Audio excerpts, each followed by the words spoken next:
Caderneta de cromos com o Nuno Marco nas manhãs da Comercial. Uma oferta Montepio, poupança complementar jovem.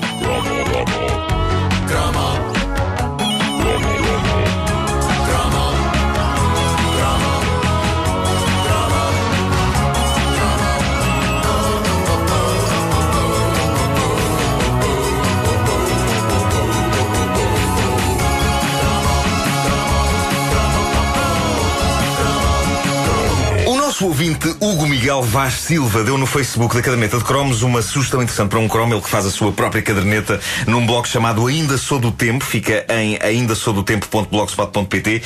Eu adorava as inovações tecnológicas de parte dos anos 80 e de princípios dos anos 90. De certo que estavam algumas grandes a acontecer, mas aquelas que chegavam ao grande público eram na sua maioria tão pequenas e modestas que se vendiam nas feiras. Eu acho que uma das grandes inovações tecnológicas dessa altura era, por exemplo, o lendário Brick Game.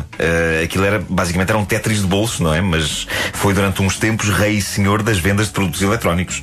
Toda a gente tinha um Brick Game na mala. Até velhinhas. Velhinhas tinham o Brick Game na mala. Na sala de espera do posto médico lá estavam as velhinhas a jogar ao Brick Game. Quase toda a gente tinha um. Eu adorava os Brick Games que diziam ter 1001 jogos. Havia um que era mesmo Brick Game 1001.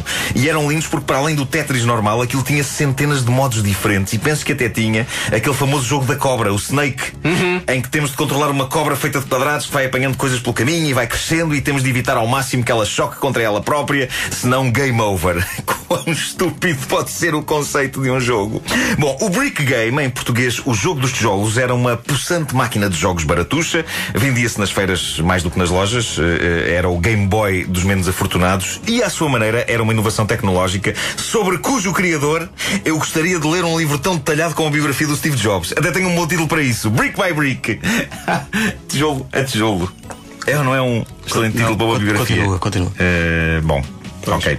Bom, mas não era do Brick Game que vos queria falar. No blog dele, Ainda Sou do Tempo, o Hugo Miguel Vaz Silva fala de outro grande produto tecnologicamente inovador daquela fervilhante fase entre a segunda metade da década de 80 e a primeira da década de 90, os porta-chaves com sons. Vá-se lá saber porquê aquilo parecia ser a melhor invenção de sempre de toda a história da humanidade. Havia dois tipos de porta-chaves sonoro. Um deles foi claramente inventado a pensar em pessoas como eu, e lembro-me que, quando apareceu, roçava quase a magia negra. Eu falo do famoso porta-chaves que respondia quando assobiávamos. Lembro-me bem. Não te lembras? Clássico, Não lembro disso. Era para combater o flagelo de onde é que estão as chaves. É isso. Então assobiavas e ele fazia. Como é que saiu muito mal? Ele nunca encontrava as chaves, obviamente. Eu assobio muito mal. Eu assobio melhor quando assobio para trás. Sempre a perder as chaves. Com o Vasco era. O Vasco era a única porta-chaves ria-se. Era a única pessoa a quem o porta-chaves respondia. Em vez de fazer dizia. Bom, ora bem, o porta-chaves a gozar comigo, tenta outra vez. Sim. Não. Mas isto era ridículo. A ideia era muito boa do porta-chaves que respondia quando nós assobiávamos, mas era ridículo porque nós, os tipos distraídos. Mas o porta-chaves responder e ser muito mal educado. Assobiar, o que é que queres? O que é que queres? Bom, nós distraídos, ou eu neste caso, eu sou mais distraído do que qualquer um de vocês. Não, o Pedro Ribeiro é um bocado distraído. Sim.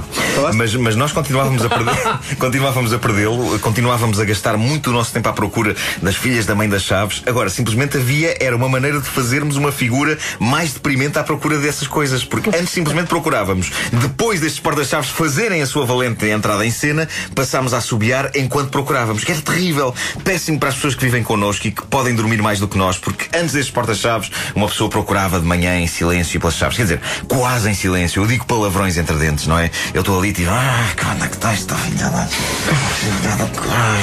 das chaves do caraca. Bom, com os porta-chaves que dão sinal de vida, a pessoa anda ali pela casa e o porta-chaves a algures ninguém sabe bem onde. E a gente. E ele. Pá, ridículo, o barulho que se fazia em casa. Era também uma espécie de inteligência artificial rudimentar. Eu tive um porta-chaves destes e em algumas alturas eu sentia-me um embaixador da Terra comunicando com uma civilização extraterrestre.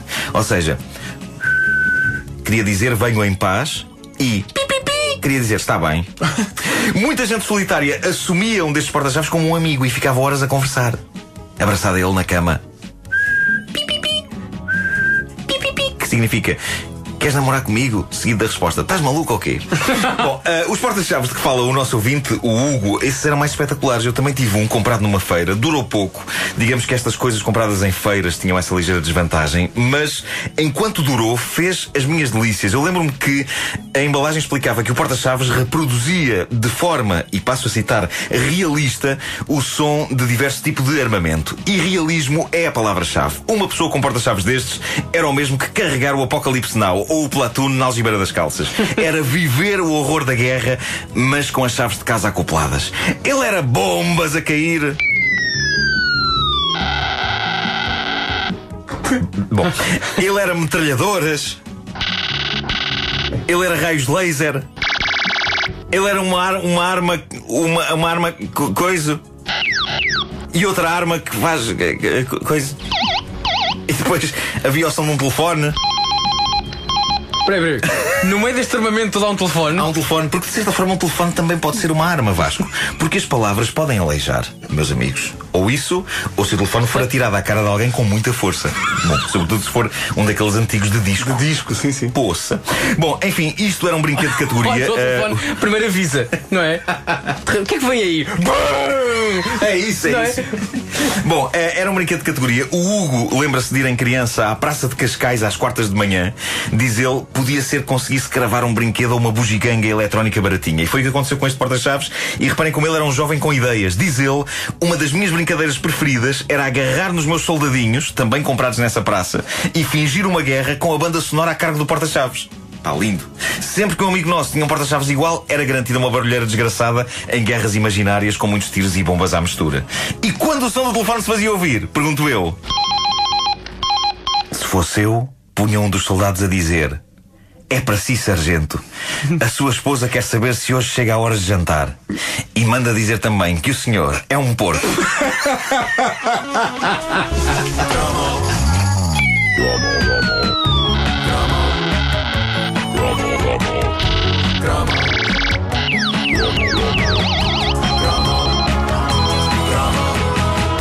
A caderneta de cromos com Nuno Marco, sonoplastia de Mário Rui.